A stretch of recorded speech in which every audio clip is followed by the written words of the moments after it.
जय श्री राम, हर हर महादेव। नमस्कार, आपका स्वागत है आपके अपने चैनल में। दोस्तों, वीडियो शुरू करने से पहले आपसे अनुरोध है कि चैनल को सब्सक्राइब कर ले और नोटिफिकेशन की घंटी को दबा ले, ताकि जब भी हम कोई जानकारी भरी वीडियो डाले तो आपको उसकी जानकारी मिल सके। दोस्तों, जिसकी प्रॉपर्टी नहीं बिक रही हो, कोई प्लाट, कोई जमीन, कोई जायदाद का लफड़ा चल रहा हो, परेशानी चल रही हो, और कोई फ्लैट है, कोई मकान है, या तो खरीदना है या बेचना है और वो बिक नहीं रहा, तो कुंदकेश्वर भगवान का स्मरण करना महाराज। 5 कमलगट्टे, 5 हल्दी की गठान, हल्दी की गांठ और 5 कमलगट्टे। अगर किसी प्लाट को, फ्लैट को, जमीन को बेचना हो तो कुंदकेश्वर का नाम लेकर 5 कमलगट्टे, 5 हल्दी की गठान, कुंदकेश्वर का नाम लेकर उस जमीन में, उस मकान में, उस फ्लैट में डाल दीजिए। वो जमीन, वो फ्लैट, वो मकान जिसको बेचना है वो 3 महीने के अंदर बिक जाता है। कुंदकेश्वर का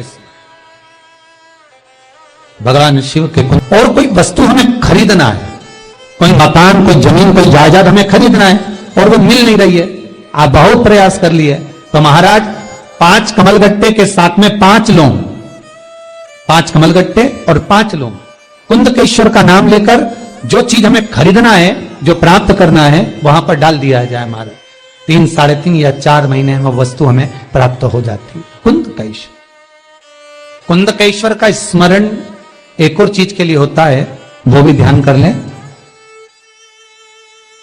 जो बच्चा बुद्धि से विकलांग हो, मतलब उसको शुद्ध ना रहती हो, कोई एकाग्रता ना रहती हो, पढ़ाई में मन नहीं लगता हो, या बुद्धि से जो कमजोर हो, चाहे वो बच्चे हो, चाहे बच्चियां हो, चाहे बड़ा व्यक्ति हो, अगर बुद्धि से कमजोर है, विवेक से कमजोर है, और यहां तक शास्त्र कहता है अगर शरीर से भी दुर्बलता हो, हमारे थोड़ा आवाज पकड़ रहा है, अगर शरीर से भी दुर्बलता है तो महाराज भगवान शंकर पर माखन का लेपन कर कर, माखन जानते हो ना, मक्खन, भगवान शंकर पर मक्खन का लेपन कर कर उसको डब्बी में भर लिया जाए और उस मक्खन को 11 दिन तक भोजन प्रसादी में, भोजन के साथ में देना प्रारंभ कर दो, कुंदकेश्वर का नाम लेकर।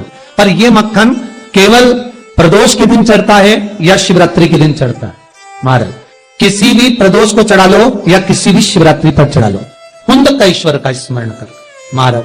अगर बुद्धि कमजोर है, विवेक से कमजोर है, तो उसमें आराम मिलना प्रारंभ हो जाता। कुंदकेश्वर भगवान, तो उसमें सबसे पहली जो शिला है वो नारद शिला है। आप अगर कभी बद्री विशाल जाएं, बद्रीनाथ जी जाएं, तो वहां के पंडा जी से पूछना कि नारद शिला कहां है। जिस नारद शिला के पास में खड़े होकर मात्र 7 दाने चावल के छोड़ देने पर संपदा कभी घटती नहीं है, वो नारद शिला सुख की राशि है हमारी। दूसरा, नरसिंह शिला, नरसिंह शिला का वर्णन आपको पहले भी करा कि भगवान नरसिंह को जब क्रोध आया, शंकर भगवान ने शरंभ पक्षी का रूप धारण कर अपने पंजे पर उठाकर भगवान नरसिंह को अलकनंदा नदी में ले जाकर डाला था, अलकनंदा नदी में फेंका। तो वहां भगवान नरसिंह शिला के रूप में विराजमान हुए। जिस व्यक्ति को बहुत क्रोध आता है, बहुत गुस्सा आता है, एक कॉइन, सिक्का, उस पर मोली लपेट कर उसका नाम बोलकर नरसिंह शिला पर फेंका जाता है, जिससे क्रोध शांत होती। 12 शिला, ये वो शिला है महाराज जिस व्यक्ति की कमर, घुटना या पीठ से खड़े नहीं होता बने, अर्थात कहीं अगर थोड़ी देर खड़े रह गए तो वापस झुकना पड़ेगा, कहीं पांव में तकलीफ हो गई थोड़ी देर बाद बैठना पड़ेगा, उसके लिए अगर डॉक्टर बोल रहे हैं कि घुटना बदलना पड़ेगा या स्लिप डिस्क की बीमारी हो गई, तो 12 शिला का स्मरण करिएगा। बद्री विशाल शिला है 12 शिला मार।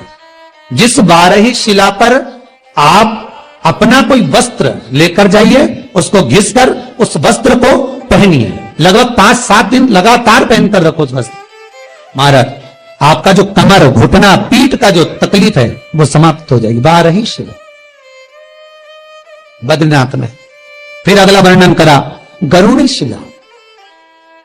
गरुड़ी शिला वो शिला है जिस शिला के अंतर्गत नेत्र की ज्योति प्रबल करने के लिए गरुड़ी शिला, गरुड़ी शिला पर घी का दिया गरुड़ी शिला के नजदीक में लगा दीजिए, घी का दिया, वहां पर एक पत्थर, वहीं गरुणी शिला का उठाकर रख दीजिए। उस पत्थर पर जो कालोज बने उसमें घी मलकर, गरुणी शिला पर घृत मलकर उस गरुणी शिला का काजल एक डिब्बी में उठाकर ले आइए। जिनके नेत्रों से कम दिखता हो, जिनको चश्मा चढ़ा हुआ हो, वो गरुणी शिला का काजल नेत्रों पर लगाना प्रारंभ कर दें। 15 से 20 दिन लगाएं और बाद में आंखों की जांच कराएं, आपको उसका फल मिलेगा। गरुणी शिला।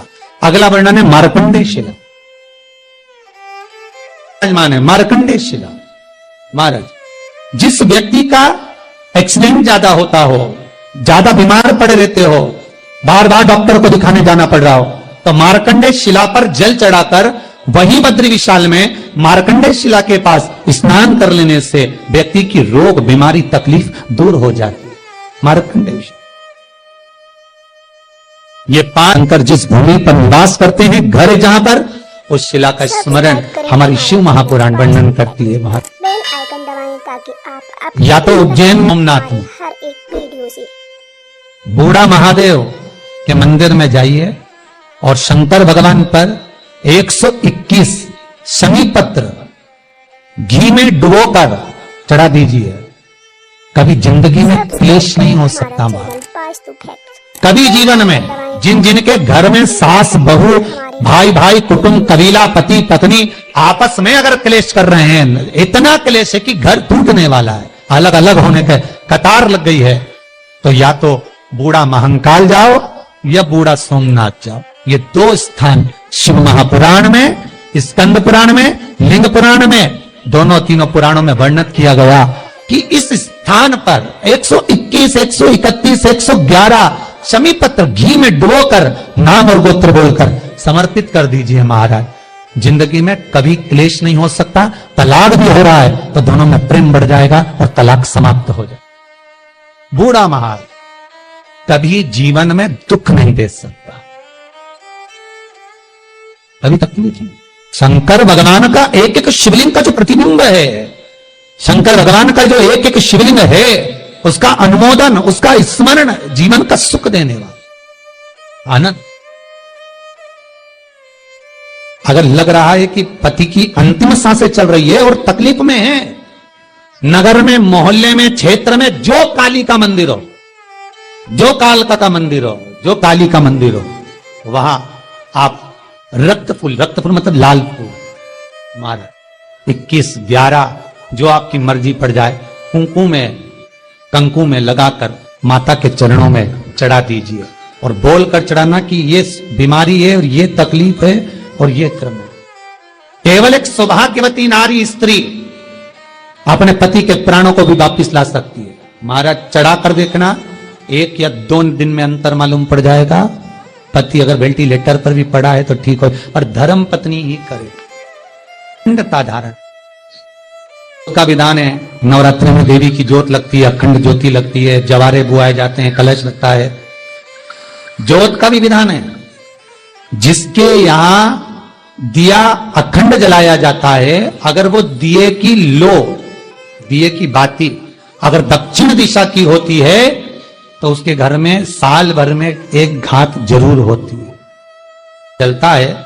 उसकी बाती का मुख दक्षिण का नहीं होना चाहिए।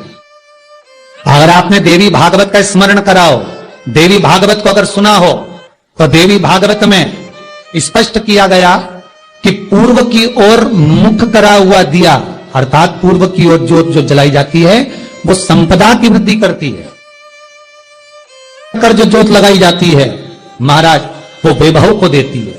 और उत्तर की ओर जो मुख कर ज्योत जलाई जाती है, उत्तर की ओर जो ज्योत का मुख रहता है, वो आयु की वृद्धि करती है, घर में अकाल मौत को रोकती है। अगर आपको ये जानकारी पसंद आई तो वीडियो को लाइक जरूर करें, साथ ही कमेंट में जय श्री राम, हर हर महादेव लिखना ना भूलें। ऐसी महत्वपूर्ण जानकारी वाले वीडियो देखने के लिए चैनल को सब्सक्राइब करें। धन्यवाद।